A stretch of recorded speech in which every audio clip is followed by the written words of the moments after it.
आज एकादशीच्या मुहूर्तावर आपण भेटत आहोत. ज्ञानदेवांची आता ज्ञानदेवी काल 1010पर्यंत उभ्या झाल्यात. पुढची वाटचाल करायची आहे. सर्वांना शुभेच्छा. अलंकापुरी पुण्यभूमी पवित्र, तिथे नांदतो ज्ञानराजा सुपात्र. तया आठविता महापुण्यराशी, नमस्कार साष्टांग श्री ज्ञानेश्वरासी. वेदान वेदमिदा महोपशुमुखात, प्रोच्चार्य सर्वे स्मिताः. कृत्वा लौकिकभित्तिका प्रचलनं, योगी समुद्बोधितः. गीताज्ञानमलौकिकं प्रकटितं, विश्वाय शान्तिप्रदं. वन्दे तं करुणाकरं प्रभुवरं, श्रीसंतज्ञानेश्वरं. श्रीसंतज्ञानेश्वरं. ज्ञानेश्वर महाराज की जय. पंढरीनाथ भगवान की जय. सर्व श्रोत्यांना, ज्ञानेश्वरी भक्तांना सादर वंदन. आपण आता 1010 किंवा 1010 ही ओवी काल पाहिलेली होती. आणि जसं भुकेलेल्या माणसाला षड्रसाचं सुग्रास अन्न वाढलं की त्याला प्रत्येक घासाला समाधान मिळते. किती सुंदर काल उदाहरण पाहिलं होतं आपण.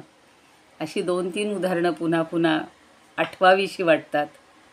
आणि ज्याच्या अंतःकरणात वैराग्याच्या स्नेहात विवेकाचा दिवा प्रकाशित झाला आहे, प्रज्वलित झाला आहे, तो साधक आत्मज्ञानाचा ठेवा हस्तगत करतो. म्हणजे आत्मज्ञान होण्यासाठी सगळ्यात महत्त्वाचं असेल तर वैराग्य, नंतर विवेक. या 2 गोष्टी झाल्या की आत्मज्ञान सोपं आहे बघा. म्हणजेच त्या साधकाला आत्मप्राप्ती होते. आणि ज्याच्या अंगावर भगवंत प्राप्तीच्या आत्मानुभवाचं ऐश्वर्य भोगावं एवढी योग्यतेची सिद्धी प्राप्त झालेली आहे, किंवा निरंतर असं लेणं त्याला प्राप्त झाले, असा हा साधक क्रमाक्रमानं ही ब्रह्मप्राप्ती करून घेतो. आणि त्याचं रहस्य आता आपल्याला पाहायचे. तो 51वा श्लोक आहे. त्याच्या आधी थोडंसं ज्ञानदेवांची नेहमी मोठा अध्याय असेल तर मध्यंतर काहीतरी करण्याची, काहीतरी वेगळं सांगण्याची अशी एक हातोटी आहे. तर आता त्यांचं हे विवेचन, एवढा मोठा अध्याय एका दिवशी सांगणं शक्यच नव्हतं. त्यामुळं मधल्या टप्प्यात त्यांनी थोडीशी म्हणजे श्रोत्यांना विश्रांती दिलेली आहे. खरं म्हणजे त्यांना विश्रांतीची गरजच नव्हती. मग आता संध्याकाळ झालेली. संध्याकाळपर्यंत हे एवढे 50 श्लोक झाले असतील. आणि संध्याकाळीन किंवा सायंकालीन सोनेरी किरणांनी असा मंदिरामध्ये प्रवेश केला. पश्चिमेची कडा लाली लाल झाली होती. रोज पाहतो बघा आम्ही सुद्धा. आणि काल नेमकं म्हणलं ऊन आहे की आज सकाळी पहाटेच पाऊस पडला. इथलं तर हवा आणि लगेच आत्ता ऊन आणि पुन्हा दुपारी पाऊस पडणार आहे. तर आपल्याकडचं एक ठरलेलं हवामान आहे. शक्यतो पावसाळ्यातच पाऊस असतो, थंडीमध्येच थंडी, उन्हाळ्यात उन्हाळा. आता तिकडेही सगळं बदल काही होत आहेत. पण संध्याकाळची जी लालिमा असते, संध्याकाळचा जो सूर्याचा छान लालसरपणा असतो, त्यावेळेला ज्ञानदेवांनी त्या सूर्याला, सूर्यदेवतेला अगदी दोन्ही हातांनी नमस्कार केला. श्रोत्यांना पण नमस्कार केला. आणि मुक्ताई जागेवरनं उठली. तिनं ज्ञानदेवांना वाकून नमस्कार केला आहे. ज्ञानदेवांच्या भोवती गीतेची जी सुटी भुर्जपत्र होती, लिहून असेच बाजूला ठेवत होते ना सच्चिदानंद बाबा, ती तिनं सगळी गोळा केली आणि रुमालात बांधली. म्हणजे आपण जे वस्त्र ठेवतो त्याला त्यांनी रुमाल म्हणले. आणि सोपाना ज्ञानदेवांजवळ गेला. त्यानंही ज्ञानदेवांना नमस्कार केला आणि म्हणतो, ज्ञानूदादा, साधकाला ब्रह्मप्राप्ती कशी होते रे? खरं हा सुद्धा सोपान आहे बरं का. जिना चढवण्याचं काम हिनं केलेलं आहे आपल्याला. त्याची पण सोपान देवी आहे. जशी ज्ञानदेवी आहे ना, तशी सोपान देवी आहे. आपल्याला आयुष्य कमी आहे. रोज एक जरी नवीन शिकत राहिलो तरी कमी आहे, असं आहे. तर तोच विचारतोय प्रश्न की ज्ञानूदादा, ब्रह्मप्राप्ती कशी होते रे? हे जेव्हा तू सांगत होतास ना, भाष्य करत होतास ना, तेव्हा मला तुझा एक एक अभंग आठवत होता. आणि मी तो तुला म्हणून दाखवू का? त्याची पाठच झालेली. परवा जसं कल्याणाचं उदाहरण सांगितलं तसा हा सोपान आहे. दादा सांगत असताना त्याच्या मनात कोरलंच गेलेलं आहे. आणि मग ज्ञानदेवांनी सगळीकडं असं पाहिलं आणि सोपानाकडं पाहात मंद स्मित केलेलं आहे आणि काहीच ते बोलले नाहीत. तेव्हा निवृत्तीनाथ म्हणतात, सोपाना तुझा गळा अगदी गोड आहे रे, म्हणतो तो तुला जो आठवतोय तो अभंग म्हण. आणि मग त्यांनी मोठ्या प्रेमाने सोपानाला अभंग म्हणायला सांगितला आणि सोपान ज्ञानदेवांचा अभंग म्हणू लागले. आता त्यांनी लता मंगेशकरनी वगैरे इतकं सुंदर गायलेलं आहे, पण आपल्याला जसं येईल तसं आपण म्हणायचं. आजी सोनियाचा दिनू वर्षे अमृताचा घनू, आजी सोनियाचा दिनू. हरी पाहिला रे, हरी पाहिला रे, आजी सोनियाचा दिनू वर्षे अमृताचा घनू, आजी सोनियाचा दिनू. सबाह्य अभ्यंतरी अवघा व्यापक मुरारी, सबाह्य अभ्यंतरी अवघा व्यापक मुरारी. हरी पाहिला रे, हरी पाहिला रे, आजी सोनियाचा दिनू वर्षे अमृताचा घनू, आजी सोनियाचा दिनू.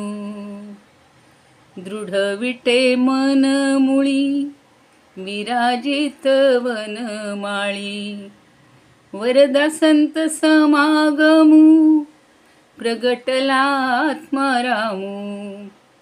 कृपा सिंधू करुणा करू बाप रखुमा देवी वरू. हरी पाहिला रे, हरी पाहिला रे, आजी सोनियाचा दिनू वर्षे अमृताचा घनू, आजी सोनियाचा दिनू. काय होईल, बॅटरीच लो झाली आहे. तर सोपान भान हरपून अभंग म्हणत होता आणि सगळे श्रोते मंत्रमुग्ध झाले होते. ज्ञानदेव जागेवरून उठले आणि सोपानापाशी गेले. त्याला जवळ घेतलं, त्यांनी प्रेमाने जवळ घेतलं आणि म्हणाले, सोपाना तुझा आवाज किती गोड आहे रे. सोपाना संकोचून गेला. बाहेर आला. अंधार पडू लागला होता. मुक्ताईनं मंदिरातले वातीचे दिवे लावले. संध्याकाळी आपल्याला वातीचे दिवे लावायला आवडतात. मंदिर प्रकाशानं उजळून गेलं. श्रोते एक एक करून उठू लागले. ज्ञानदेवांना मनपूर्वक नमस्कार करत बाहेर पडू लागले. हळूहळू मंदिर रिकामं झालं. मंदिरात ही 4 भावंडं गोलाकार बसली. निवृत्तीनाथ ज्ञानदेवांना म्हणाले, ज्ञाना आज भाद्रपद वद्य द्वितीया, पहा बरं चंद्रबिंब उमलून आलं आहे. गीतेतले 50 श्लोक पूर्ण झाले आणि 28च उरले. आता तुझ्या भाषेची गारुड मोहिनी वाढत जाणार. बघता बघता गीता संपत आली हो. तुझी प्रज्ञा पूर्ण उमललेली आहे. तुझं हे गीता भाष्य खरं तर सूर्यप्रकाशाशी नातं सांगणार आहे. ज्ञानोबा आज घरी परतल्यावर तू थोडी विश्रांती घे बरं. 50 श्लोकावर एवढं विवरण, आत्तापर्यंतच्या 1000 ओव्यापेक्षा जास्त ओव्या सलग सांगणं आम्हाला 10 ओव्या पेलत नाही आहेत. आपल्याला असं वाटतं की किती म्हणजे गहन अर्थ त्यात दडलेला आहे ना, आपल्याला सांगता येत नाही. निवृत्तीनाथांनी ज्ञानदेवांचा उजवा हात हातात घेतला आणि चौघेही घराकडे निघाले. माथ्यावरचं वैद्य द्वितीयेचं चंद्रबिंब या भावंडांबरोबर चालू लागलं होतं. 1-2 मिनटाचं विश्रांती घेते. माझा डाऊन होत आलेला आहे हे फोन. बरं का अहो, तुमचा फोन आणा, माझा डाऊन झाली बॅटरी.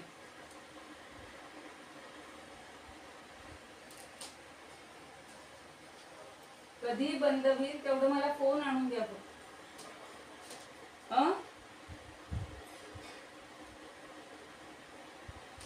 काय रे, कुठे आहेत बाबा?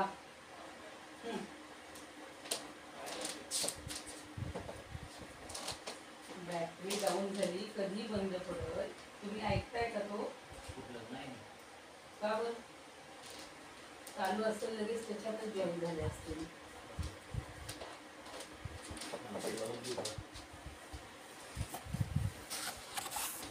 वेळ झाला ना, बंद पडेल म्हणून मी ह्यांचा फोन घेऊन आलेली आहे. चालू राहू देत आपलं. पुढचा श्लोक बघूयात. बुद्ध्या विशुद्धया युक्तो धृत्यात्मानं नियम्य च शब्दादीन विषयांस त्यक्त्वा रागद्वेषौ व्युदस्य च.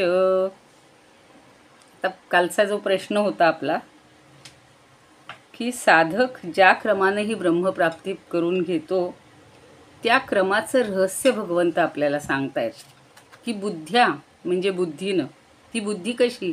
विशुद्ध या अत्यंत शुद्ध निष्कपट बुद्धीनं, युक्त हा असा जो युक्त झालेला आहे, आणि धृत्यात्मानं नियम्यच. आत्मानमचा अर्थ इथे मन घ्यायचं आहे. ज्यानं आपलं मन हे धृत्या म्हणजे धैर्यानं, नियम्यच म्हणजे नियंत्रणात ठेवलेलं आहे, आणि शब्दादीन विषयांस त्यक्त्वा शब्द इत्यादी विषयांचा त्याग करून राग आणि द्वेष यांचा परित्याग करून टाकणारा असा जो आहे त्याला ब्रह्मप्राप्ती होते असं म्हणतात.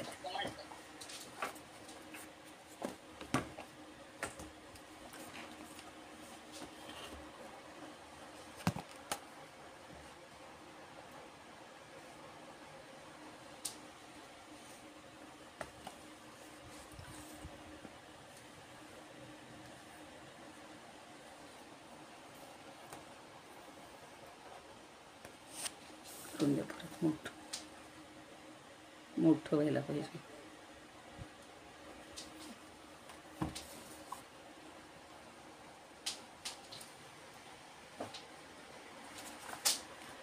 तर अत्यंत शुद्ध आणि निष्कपट बुद्धीनं, युक्त धैर्यानं, मन आणि इंद्रिय समूह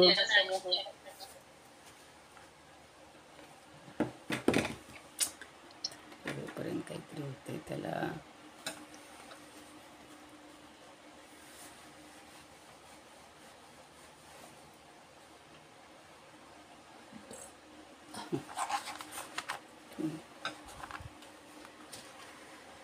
मध्येच बंद पडायला नको म्हणून मला जरा.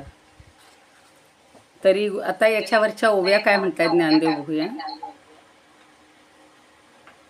तरी गुरु दाविलिया वाटा येऊनी विवेक तीर्थ तटा धुनिया मळकटा बुद्धीचा तेणे.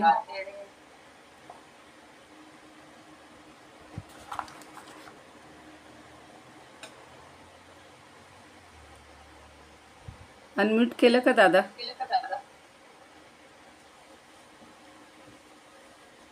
मग राहूने उगळिली प्रभाचंद्रे आलिंगली तैसी शुद्ध ते जडली आपण या बुद्धी.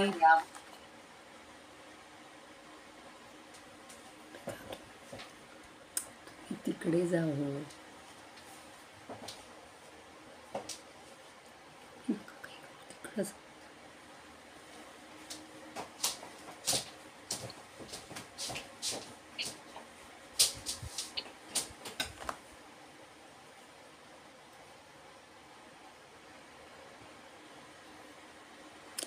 आवाज येतोय का माझा?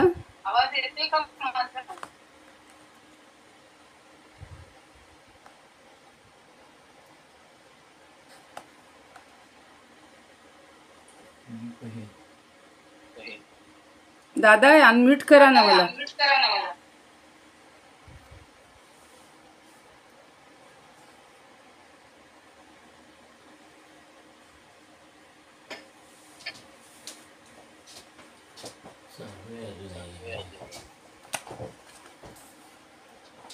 राहू द्या, झालं बंद.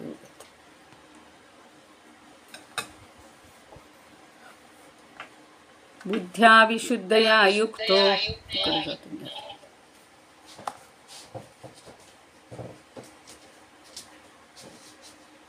धृत्यात्मानं नियम्य च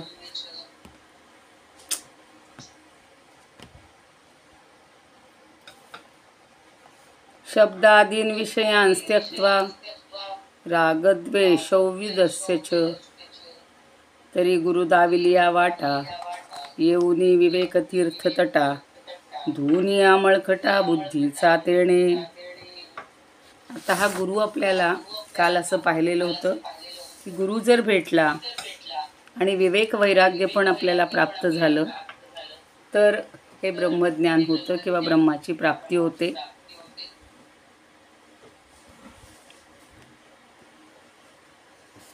म्हणून आताही सांगतायत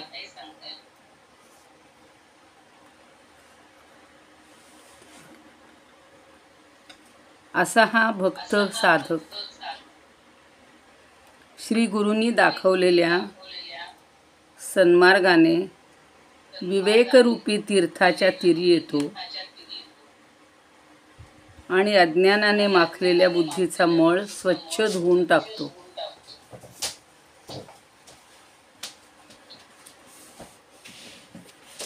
येऊनी विवेकतीर्थ तटा धुनिया मळकटा बुद्धीचा तेणे. म्हणजे बुद्धीचे जे मालिन्य असेल, मळ असेल, तो विवेकाच्या तीर्थानं धुवून टाकतो आणि अज्ञानानं माखलेल्या बुद्धीचा मळ स्वच्छ करतो, म्हणजे धुवून टाकतो. म्हणजे विवेक प्राप्त झाला की आपली मलिन बुद्धी स्वच्छ होते, असं सरळ वाक्य आहे. त्याच्यातनं आपल्याला समजून घ्यायचं. आता त्याला एक उदाहरण देत आहेत. मग राहूने उगळिली प्रभा चंद्रे आलिंगिली तैसी शुद्धते जडली आपण या बुद्धी. आपल्याला राहू चंद्राला ग्रासतो हे माहिती आहे. तर चंद्रग्रहण सुटलं की राहूनं ग्रासलेली चंद्राची शीतल प्रभा पूर्ण चंद्राला पुन्हा एकदा गाढ आलिंगन देते. त्याप्रमाणे ती शुद्ध झालेली बुद्धी निरंजन आत्म्याशी एकरूप होते. म्हणजे चंद्रग्रहण सुटलं की पूर्ण चंद्राला पुन्हा एकदा गाढ आलिंगन देते. चंद्राची जी प्रभा आहे ती, नाही तर तिला ग्रासून, म्हणजे चंद्राला ग्रासून टाकल्यावर तिला काही चंद्राला भेटता येत नाही. त्याप्रमाणे आपली जी शुद्ध झालेली बुद्धी आहे ती या आत्म्याशी एकरूप होते.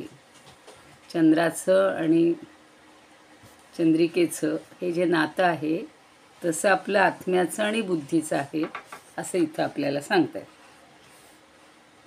प्रभाचंद्र तैसी शुद्धते जडली आपण या बुद्धी सांडूनी कुळे दोन्ही प्रियासी अनुसरे कामिनी द्वंद्वत्यागे स्वचिंतनी पडली तैसी. आणि ज्याप्रमाणे एखादी पतिव्रता किंवा प्रिया ती आपल्या पतीलाच अनुसरत असते, त्याप्रमाणे ही शुद्ध बुद्धी सुखदुःखादी द्वंद्वांचा त्याग करून आत्मचिंतनामध्येच, स्वचिंतनामध्ये म्हणजे आत्मचिंतनामध्येच रत होते. ही उदाहरणं तर ज्ञानदेवांनी किती वेळा दिलेली आहेत. म्हणजे त्याच्यातून दोन्ही गोष्टी सांगायच्यात की असं पतीशी पत्नीनं एकरूप व्हायला पाहिजे. फक्त पतीलाच अनुसरलं पाहिजे. आणि हे त्या काळीसुद्धा कधीतरी गैरव्यवहार कुठेतरी होत असतील, त्यामुळं त्यांना ही उदाहरणं सारखी सुचली असतील की जशी दोन्ही कुळांचा ती त्याग करते. फार छान सांगितले. सांडूनी दोन्ही कुळे प्रियासी अनुसरे कामिनी. आणि बघा, लग्न झालं की आपण पाहतो हल्ली तर काय गाड्यांमध्ये बसून नेतात, पण आपल्या आईवडिलांचा विरह किंवा आईवडिलांचा निरोप घेऊन जेव्हा ती मुलगी जाते तेव्हा तिनं सगळ्याचा त्याग केलेला असतो, आपल्या मायेचा, प्रेमाचा. आणि खरं म्हणजे सासरच्या नाही तशी ती सोडूनच जात असते. कारण आपण पाहतोय आता समर्थ पण सांगतातच आहेत की लग्न झालं की मुलाशी संबंध सुटतोच आहे तशा अर्थानं. म्हणून दोन्ही कुळे सोडून जाते असं त्यांनी म्हटलेलं आहे बघ. आणि अनुसरे प्रियासी अनुसरे द्वंद्व त्यागे स्वचिंतनी पडली तैसी. तशी सुखदुःखा ही जी बुद्धी आहे, शुद्ध बुद्धी आहे, ही काय करते तर सुखदुःखादी द्वंद्वाचा त्याग करते आणि आत्मचिंतनामध्येच मग्न होते, रत होते. दुसरं तिच्या मनामध्ये बुद्धीच्या आत्मचिंतनाशिवाय किंवा आत्म्याशिवाय दुसरं काहीच येत नाही.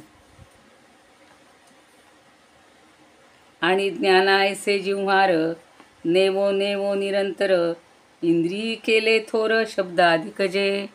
आणि असं म्हणतात की पार्था, आत्मज्ञानासारख्या जिव्हाळ्याच्या श्रेष्ठ अशा वस्तूला त्या इंद्रियांनी काय केलेलं आहे तर सतत दूर ठेवलेलं आहे. म्हणून त्यांनी म्हटले ज्ञाना ऐसे जिव्हार नेवो नेवो निरंतर इंद्रिय केले. आपण म्हणतो ना त्याचा शब्द मला अगदी जिव्हारी लागला, तर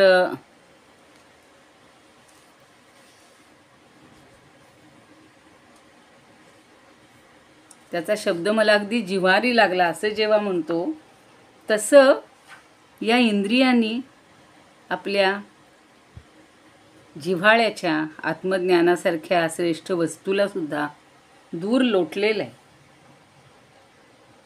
ज्ञानायसे जिव्हार नेवो नेवो निरंतर, दूर न्या असं त्यांनी म्हटलेलं आहे. आणि सतत दूर ठेवून शब्दादी 5 विषयांना फार महत्त्व दिलेलं असतं आधी, पण त्यांचं विलक्षण स्तोम माजवलेलं असतं. इंद्रिये केले थोर शब्दाधिक जे. इंद्रियांना थोर केलेलं असतं, इंद्रियांना महत्त्व दिलेलं असतं, त्यांच्या विषयांना महत्त्व दिलेलं असतं, म्हणून आत्मज्ञान बाजूला पडलेलं असतं. पण आता मात्र ते आत्मज्ञान पुन्हा जवळ येण्याची शक्यता निर्माण झालेली असते. आणि म्हणून पुढची ओवी अशी म्हणतायत, ते रश्मी जाळ काढ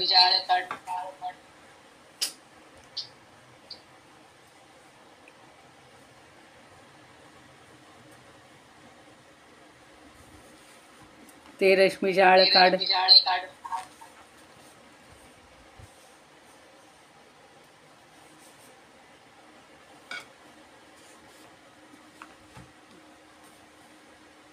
मृगजाळ जायल वे.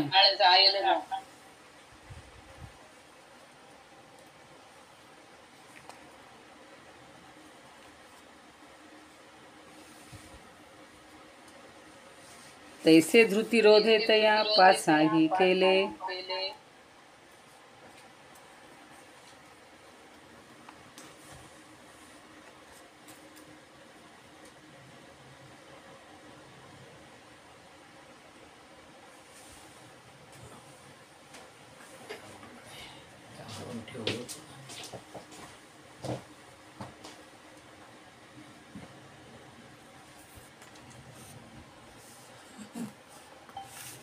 नेणता अधमाची अन्ना. नाही, अजून एक ओवी राहिलेली आहे. ते रश्मी जाळ काढले या मृगजळ जायल या तैसे धृती रोधे तया पाचाही केले. अजून एक उदाहरण देत आहेत. रश्मी जाळ म्हणजे किरणांचा समूह. आता ज्या वेळेला हा सूर्यबिंब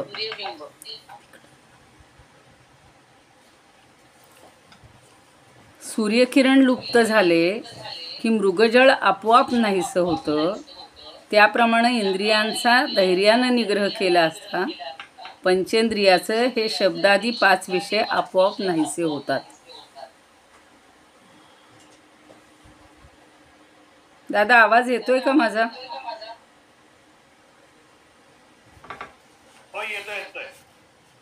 काय आहे, माझी बॅटरी डाऊन होणार आहे म्हणून यांच्या फोनवर लावती, तर तुम्ही त्यांच्यावर मला अनम्यूट करा ना. मगापासून मी सांगत होते.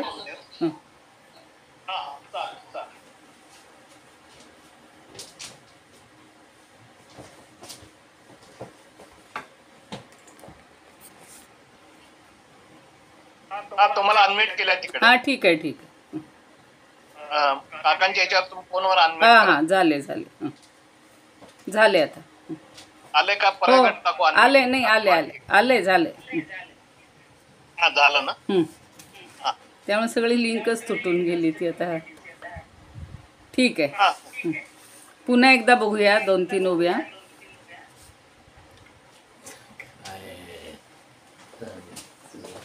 ते रश्मी जाळ काढले या मृगजळ जायल या तैसे धृतिरोधे तया पाचाही केले. 5 जे शब्दांचे शब्दादी विषय आहेत त्यांच्याबद्दल सांगतायत की सूर्यकिरण जसं लुप्त झाले की मृगजळ आपोआप नष्ट होते, म्हणून त्यांनी सांगितले मृगजळ जायल या. सूर्याने जर आपले किरणच काढून घेतले तर मृगजळ दिसेल का हो कोणाला? नाही. तैसे धृतिरोधे तया पाचाही केले. त्याप्रमाणे धृतीनं किंवा धैर्यानं इंद्रियांचा निग्रह केला की पंचेंद्रियांचे हे 5ही विषय आपोआपच नाहीसे होतील. म्हणजेच निग्रह करणं महत्त्वाचं आहे. मगाशी जे सांगितलं वैराग्य आणि विवेक या 2 गोष्टी महत्त्वाच्या आहेत आणि त्या झाल्या की बरोबर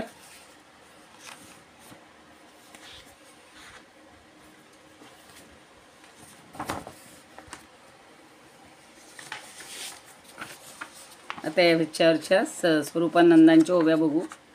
थोडं काही डिस्टर्ब झालं असेल तर क्षमस्व. तरी सद्गुरूने दाविली वाट श्रद्धेने ती नीट आक्रमोनी येवोनी विवेक तीर्थाची ये तटी क्षाळिता किरीटी बुद्धी दोष मग राहूग्रस्त प्रभा होता मुक्त तिज मिठी देत चंद्र जैसा होवो निती तैसी बुद्धी सुनिर्मळ प्राप्त होय मूळ स्वरूपासी दोन्ही कुळा लागी सांडोनिया जैसी कामिनी प्रियासी अनुसरे तैसीच ती बुद्धी विसरोनी द्वैत आत्मचिंतनात रत होय जया इंद्रियासी बाह्यज्ञान साचे होते विषयांचे आकर्षण तया इंद्रियांसी धैर्य निरोधून विषयांपासून सोडविले घेताची काढून सूर्यरश्मी जाळ जाय मृगजळ लया जैसे. ज्ञानदेवांना सूर्य आणि चंद्राची उदाहरणं नेहमी आठवतात. चंद्राचं एवढ्यासाठी आठवलं की त्या राहूनी ग्रासल्यानंतर ते ग्रहण संपलं की पुन्हा चंद्रिका त्याला जशी आलिंगन देते तशीच बुद्धी शुद्ध झाली की ती आत्म्यामध्ये मग्न होते, रत होते. आता दुसरं हे उदाहरण देत आहेत की सूर्यानं आपले किरणच काढून घेतले तर मृगजळ जसं संपतं, मृगजळाला जसा मृगजळाचा नाश होतो त्याप्रमाणे या विषयांचा निरोध केल्यानंतर 5ही इंद्रियांच्या 5ही विषयांचा निरोध केल्यानंतर त्या इंद्रियांचा निराश होतो. म्हणजे पुन्हा ती इंद्रिय किंवा ते विषय डोकं वर काढून येत नाहीत असं त्यांना आपल्याला पटवून द्यायचे. म्हणजे हा जो ब्रह्मज्ञान झालेला किंवा होत असलेला मनुष्य कसा त्याचा क्रम कसा आहे, काय काय करायचं तो हा क्रम सांगतायत की पहिल्यांदा विवेक तीर्थांनी धुवून टाकायचे, बुद्धीचा मळ घालवून टाकायचा. नंतर आपली जी बुद्धी आहे ती शुद्ध अशी आत्म्याशी जोडली गेली पाहिजे. जशी प्रिया आपल्या 2 कुळांना सांडून फक्त आपल्या पतीशीच रममाण होते तशी ही बुद्धीसुद्धा फक्त आत्म्याशीच रममाण होईल.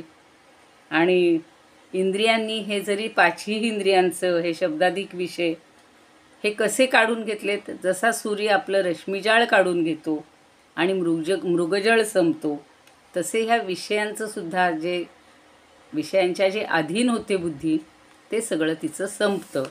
म्हणजे निग्रह करणं, विवेक असणं आणि वैराग्य या 3 गोष्टी महत्त्वाच्या आहेत. नेणता अधमाचियांना खादलिये की जेव मना तैसी वोकविली सवासना इंद्रिये विषयी. नेणता म्हणजे जाणत नाही, नकळत जर अधमाचियांना आपण अधमाच्या किंवा दुष्ट माणसाच्या भ्रष्ट माणसाच्या घरी जर जेवलो, अजाणतेपणानं जेवलो, खादलिया अन्ना तर काय म्हणतायत की जे वमना, तर मग त्याला उपाय काय आहे? वमन करून टाकणे, उलटून टाकणे. ते दूषित अन्न आपल्या दूषित माणसाच्या घरातलं दूषित अन्न आपल्या पोटातच जायला नको. तैसी वोकविली स वासना इंद्रिये विषयी. त्याप्रमाणे त्यानं जी आपली वासना आहे इंद्रियांच्या वासनांना पूर्णपणे ओकून टाकलं, म्हणजे संपूर्णच टाकल्या. पुन्हा ते पोटात काही हे राहायलाच नको. जसं अन्न पुन्हा राहून त्याची काही आपल्यावर दूषित परिणाम व्हायला नकोत, तसं सगळ्या इंद्रियांच्या वासनांनाच त्यांनी ओकून टाकलं, संपून टाकलं. मग प्रत्यगावृत्ती चोखटे लाविली गंगेचे नितटे, ऐसी प्रायश्चित्ते धुवटे केली येणे. आणि अशा प्रकारे विषय वासनापासून मुक्त झालेली जी इंद्रियांची वृत्ती आहे ती आत्मस्वरूपी पवित्र गंगेच्या विशुद्ध किनाऱ्यावर तो आणतो आणि त्यांना प्रायश्चित्त देऊन साधक ती इंद्रिये स्वच्छ करतो. प्रत्यगावृत्ती उलट्या रीतीनं आपल्या त्या प्रवाहाच्या विरुद्ध ती भेट घडवून आणतो योगधारणेशी. म्हणजेच इंद्रिय, मन आणि योग यांचं सगळ्यांचं ऐक्य घडवतो आणि ही इंद्रिय सात्विक धैर्यानं निर्मळ करतो. कशी करतो? गंगेचे नितुटे, गंगेच्या किनाऱ्यावर जसं आत्मस्वरूपी पवित्र, अर्थात गंगा कुठली आहे तर आत्मस्वरूपरूपी गंगा, ती पवित्र आहे आणि तिच्या शुद्ध किनाऱ्यावर या इंद्रियांची वृत्ती आणतो. तिला आता मगाशी म्हटलं तसं ओकून टाकायच्यात वासना, आणि जी वृत्ती आहे इंद्रियांची अंतर्मुख वृत्ती जी आहे ती ह्या किनाऱ्यावर आणून ठेवायची, आत्मज्ञानाच्या आत्मस्वरूपाच्या किनाऱ्यावर आणून ठेवायची आणि त्यांना प्रायश्चित्त देऊन ती इंद्रिय स्वच्छ करायची. थोडं अवघड आहे ही सगळी त्यांची भाषा जी आहे ती समजून घ्यायची आहे की आपल्याला अगोदर पवित्र व्हायला पाहिजे. सगळेजण म्हणतात ना की एखादी वस्तू आपण आणली, अगदी भाजीपाला असू फळ असू, तर आधी आपण ती धुवून घेतो, मग साली काढण्याचं हल्ली काम आहे, कारण सगळ्यावर हे टाकले जातात, फवारे औषधांचे टाकले जातात, ते आपल्या पोटात जायला नकोत. तसं आत्मज्ञान होण्यासाठी ह्या सगळ्या गोष्टी अगोदर बेसिक ज्या आहेत, मूळ ज्या आहेत, स्वच्छतेच्या ज्या आहेत त्या सगळ्या करून घ्यायच्या आहेत. आणि नंतर मग आपल्याला पाठी सात्विके धीरे तेणे शोधारली तिये करणे, मग मनेसी योगधारणे मिळविली. त्यानंतर मग आपल्याला जी काही काय म्हणूया आपण इंद्रिय मन ह्यांचं सगळ्यांचं ऐक्य साधल्यानंतर मग पुढं म्हणतात तेवीची प्राचीने इष्टानिष्टे भोगेसी येऊनी भेटे, तेथ देखलिया वाट ही वोखटे द्वेषून करी. आता प्राचीन म्हणजे पूर्वजन्मीची जी काही इष्ट अनिष्ट अशी कर्म असतील आणि त्यामुळं प्राप्त झालेले जे भोग असतील तर ते भोग, आणि तेथ देखलिया वोखटे द्वेषून करी. मग ती दुःख संकट ही जरी आपल्याला ह्या जन्मी भोगावी लागली तरी तो दुःख करत नाही. आत्ताच पाहत होते, मगाशी ऐकत होते की सगळे जे संत आहेत त्यांनासुद्धा ही काही दुःख भोगावी लागली, पण त्यांनी त्याची कधी पर्वा केली नाही, त्याचा त्रास करून घेतला नाही. तसं आपल्याला करता आलं पाहिजे असं आपल्याला ज्ञानदेव सांगतात. या परी इष्टानिष्टी रागद्वेष किरीटी ना गोमटेची विपाये, ते आणूनी पुढा सुये, तया लागीन होणे होये साभिलाषू.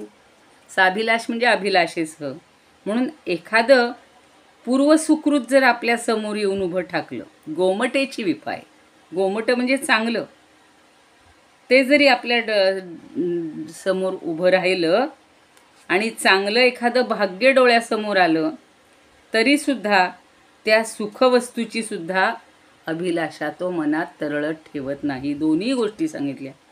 वाईट गोष्ट आली, दुष्ट गोष्ट आली, ती पाहिल्यानंतर दुःख वाटून घेत नाही, आणि चांगली एखादी गोष्ट पूर्वसुकृताची जरी आपल्याला उजळून आलं, आपलं म्हणतो ना माझं भाग्य उजळलं, तसं भाग्य उजळलं, चांगलं काहीतरी आपल्यासमोर आलं, सुखवस्तू प्राप्त झाली, तरीसुद्धा तो त्याचा विचार करत नाही किंवा त्याच्यामुळं तो हुरळून जात नाही.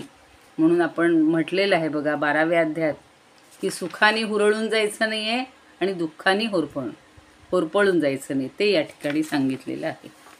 बघूया आता. विषयापास वासने रसहित ऐसे भोग जाण, इंद्रियांकडून ओकविले. विषयांपासून ऐशा परी देख, केली परांगमुख इंद्रियजी.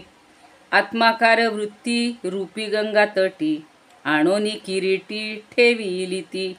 ऐसा केला भला प्रायश्चित्त विधी, शुद्ध व्हावी बुद्धी म्हणोनिया. सात्विक धैर्याचे घेऊनी सहाय्य, केला जो इंद्रिय गण शुद्ध. साधक तो मग मनासह चांग, लावियेला योग धारणेसी.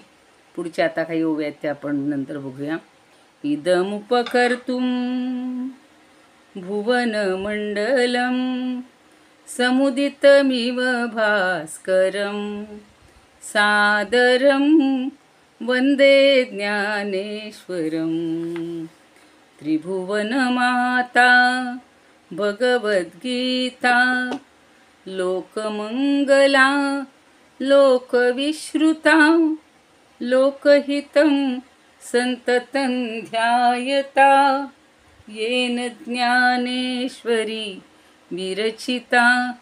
श्रुत्वा प्राकृतगिरं सादरं वन्दे ज्ञानेश्वरं, सादरं वन्दे ज्ञानेश्वरम्. आरती ज्ञानराजा महाकैवल्य तेजा, सेविती साधू संत मनुवेधला माझा. आरती ज्ञानराजा लोपले ज्ञान जगी, हित नेणती कोणी. अवतार पांडुरंग नाव ठेविले ज्ञानी. आरती ज्ञानराजा कनकाचे ताट करी, उभ्या गोपिका नारी. नारद तुंबरू हो सामगायन करी. आरती ज्ञानराजा प्रगट गुह्य बोले, विश्वब्रह्मची केले. रामा जनार्दनी पायी मस्तक ठेविले. आरती ज्ञानराजा महाकैवल्य तेजा, सेविती साधू संत मनुवेधला माझा.